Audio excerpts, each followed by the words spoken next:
Bonjour à tous. On est particulièrement très heureux d'être avec vous ce matin par rapport à ce thème du Update sur l'eau sociale. Plus que jamais, puisque comme vous le savez, il y a 15 jours, on a fait une annonce qui est effectivement l'annonce d'une prise de participation majoritaire dans Minute Buzz. Donc c'est avec beaucoup de satisfaction, un peu de fierté aussi de se dire que voilà, désormais on va pouvoir parler d'une seule voix sur ce sujet du social. Donc l'idée c'est qu'on vous explique pourquoi le groupe TF1 a fait cette démarche et puis surtout vous dire aussi de cette association qu'est-ce qu'on va en faire de manière très concrète en termes de synergie.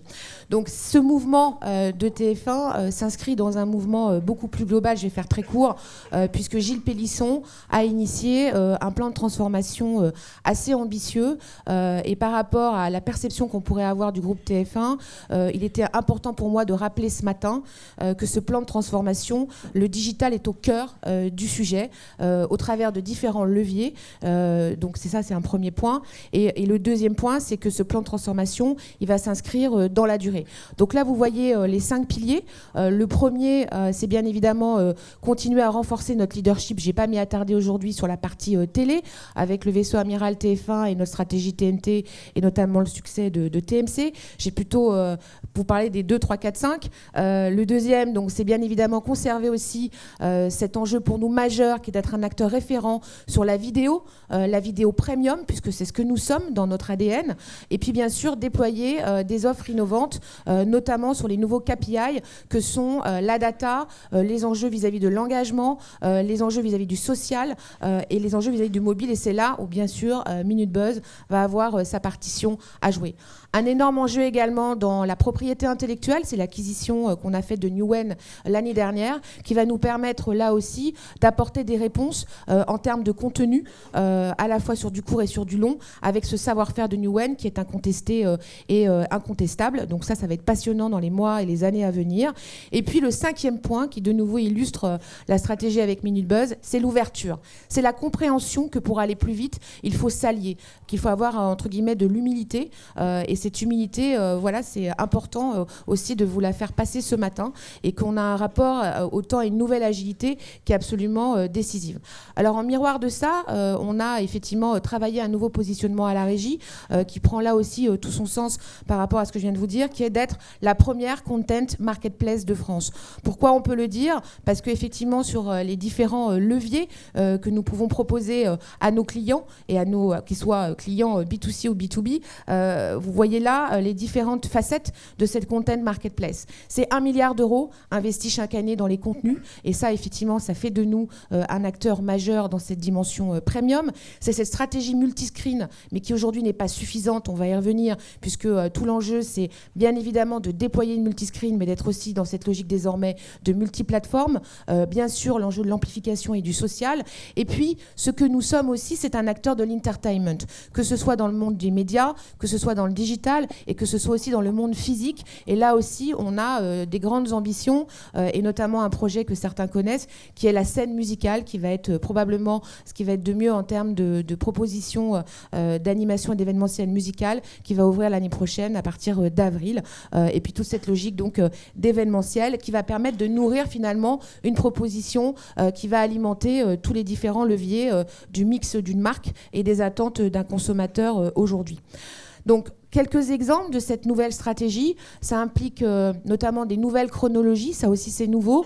On était effectivement sur un modèle très axé sur la publicité. Aujourd'hui, on travaille une nouvelle manière de faire avec effectivement quand on lance un programme, exemple La Vengeance aux yeux clairs, le fait de travailler l'amont pendant la diffusion et l'aval avec des nouveaux leviers. Donc levier de proposer en exclusivité sur le digital les contenus, le jour de la diffusion linéaire de proposer toute la saison en binge-watching et puis bien sûr derrière le replay avec des droits qui sont étendus par rapport aux célèbres 7 jours. Donc là aussi on a un enjeu là-dessus.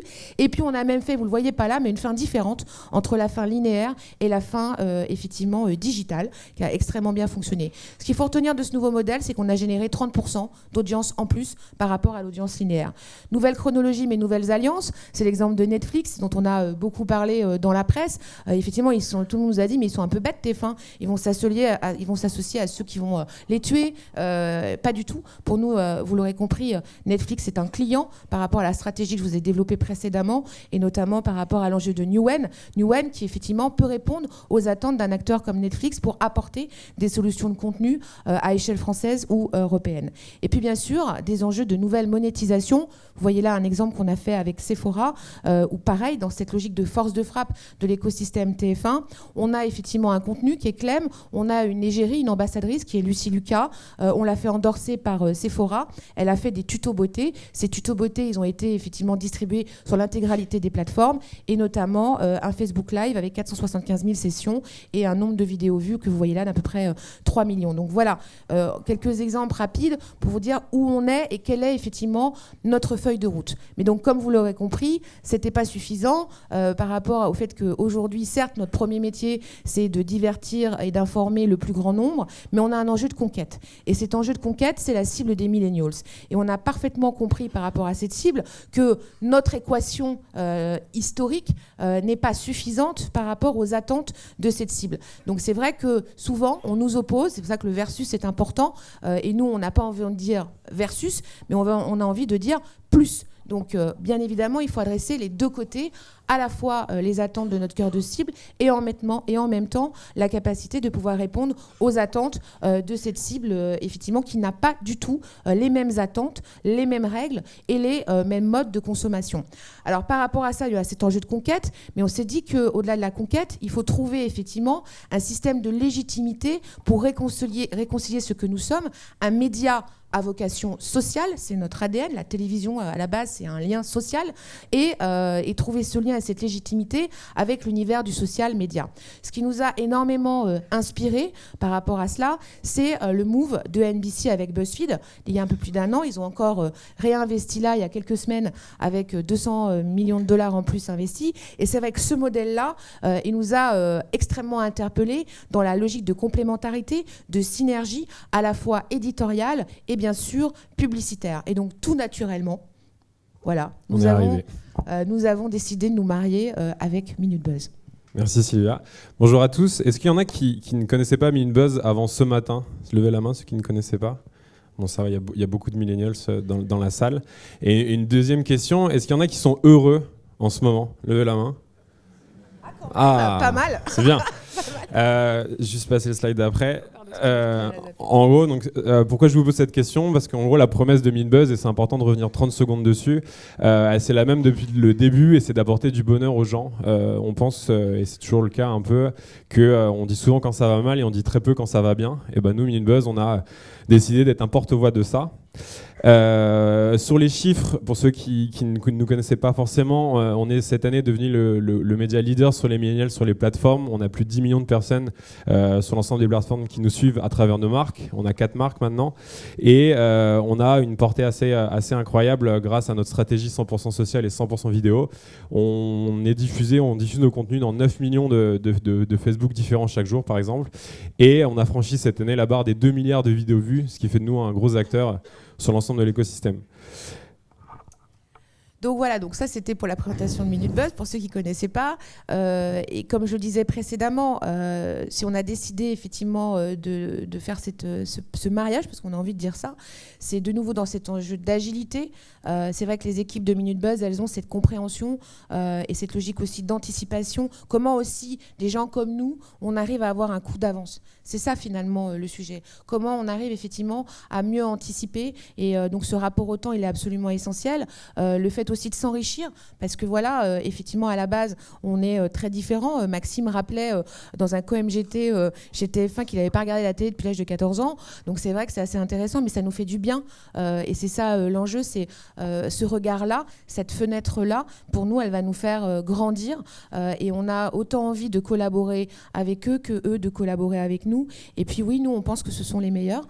C'est pas parce qu'il est à côté de moi. Et il y a cet enjeu-là, comme vous appelez TF1 aussi, de se dire à un moment, il y a un enjeu de taille. Il faut qu'on apporte à nos clients effectivement des réponses qui soient solides, qui soient effectivement pertinentes et qui soient de nouveau rapides, puisqu'il y a beaucoup d'exigences en termes de serviciel quand vous appelez TF1 vis-à-vis des clients. C'est un peu stressant, ça il me reste 5 minutes, c'est ça ? Ouais. Ok. En gros aussi, ce qu'on vient apporter à TF1, c'est l'idée d'être toujours avoir un petit temps d'avance. Pour ceux qui ne nous connaissent pas, ça, nous chercher sur Google, on est le premier média à avoir fermé son site internet il y a quelques mois pour nous consacrer à vraiment sur les usages. Je vais avancer sur le temps qui reste pour vous demander concrètement qu'est-ce qu'on va faire ensemble avec TF1. Il y a 2 grandes choses qu'on va faire, c'est des stratégies éditoriales. Touche à nos icônes, ça va pas du tout. Attends le slide d'après. Alors petit teasing sur le slide d'après, donc j'ai eu 32 ans hier et les équipes ont fait le slide suivant. Ah non, c'est le slide d'après. On verra après. En gros, il y a 2 types de synergies, donc commercial et éditorial. Sur la partie commerciale, grâce à TF1, on va évidemment bénéficier d'un aura. Beaucoup de clients et d'annonceurs et de gens ne nous connaissaient pas encore jusqu'à l'annonce. Ça va changer. On va aussi créer un studio l'année prochaine, dans pas longtemps, pour nous renforcer sur la création live et la création du brand content. À date, on produit entre 500 et 600 vidéos par mois. L'idée, c'est on en a entre 15 et 20% de ces productions qui sont des productions de maison. L'idée, c'est d'augmenter ce pourcentage l'année prochaine. On va faire un premier pas vers la réalité virtuelle. C'est un des gros enjeux pour nous. Minute Buzz, on a toujours fait le plus important chez nous, c'est la bataille de l'attention. Avant, il fallait faire un site internet, après, il fallait faire un site mobile. Maintenant, il faut être dans les plateformes. On pense que la réalité virtuelle va rentrer dans cette bataille de l'attention bientôt. Donc, on va faire des choses là-dessus l'année prochaine. L'e-commerce, on a lancé une marque qui s'appelle Social Shopping, qui est dédiée aux produits. Ça va être une des premières marques qui va nous mettre un pas dans l'e-commerce. Donc, on ne sait pas forcément encore comment, mais on a en tout cas envie d'y aller. Les plateformes à qui on discute énormément, c'est aussi un enjeu pour elles. Vont sortir de nombreux produits très forts en début d'année. Évidemment, c'est se rapprocher de la régie de TF1 pour créer ensemble des EPS cross-média avec une vraie dimension sociale. Donc on va travailler main dans la main. On va faire du chez nous, chez vous. On aura quelqu'un de chez nous qui sera dédié dans la régie de Sylvia. Et évidemment, c'est développer une cible millennials auprès d'annonceurs plus traditionnels. On a déjà des premières campagnes qui sont signées. Donc il y a des belles choses qui vont arriver l'année prochaine. Alors le slide d'après. Bon anniversaire, donc ils ont fait une petite photo pour montrer les synergies qu'on pouvait avoir. L'idée, donc je vous ai parlé commercial, mais aussi éditorial. On a fait 2 milliards de vidéos vues cette année. L'idée, c'est d'en faire encore plus l'année prochaine sur l'ensemble des plateformes. On va se renforcer énormément sur Snapchat et sur YouTube. Évidemment, on va tester des nouveaux formats. Chez Minbuzz, comme on n'a plus de site, forcément, on est focalisé sur les plateformes. Donc, on est à fond sur les canvas, on est à fond sur les lives, on est à fond sur tout ce que les plateformes peuvent proposer. Nous, notre créneau, c'est vraiment d'être natif à 200%. Donc, dès qu'on va tester quelque chose qui marche, on en parlera à TF1 et on va essayer de faire des choses ensemble. Je le disais tout à l'heure aussi, l'idée c'est d'être, comme on n'a plus de site, on est forcément multiplateforme. Qui dit multiplateforme dit pas que Facebook, on est très fort sur Instagram et sur Twitter. L'idée c'est de se renforcer vraiment sur Snapchat et sur YouTube. Et un des gros enjeux qui va arriver là très rapidement, c'est qu'on va donner une nouvelle dimension au programme emblématique du groupe TF1. On va commencer par Automoto, qu'on va donc administrer sur les plateformes. Et il y a un projet news, je ne peux pas vous en dire plus, mais qui va sortir et qui sera un vrai projet TF1 Minute Buzz, quelque chose qu'on aura créé ensemble et qui verra le jour début 2017. Exactement. Donc voilà, on a fait moins de 15 minutes. Voilà, donc c'est tout ce qu'on voulait vous dire. En tout cas, on est très heureux de cette belle aventure et on espère que 2017, du coup, sera une année où on va faire plein de diversifications ensemble. Et restez heureux, c'est le plus important. Et quand vous êtes heureux, dites-le aux gens qui sont autour de vous. C'est juste la voie dans laquelle il faut qu'on aille. Merci.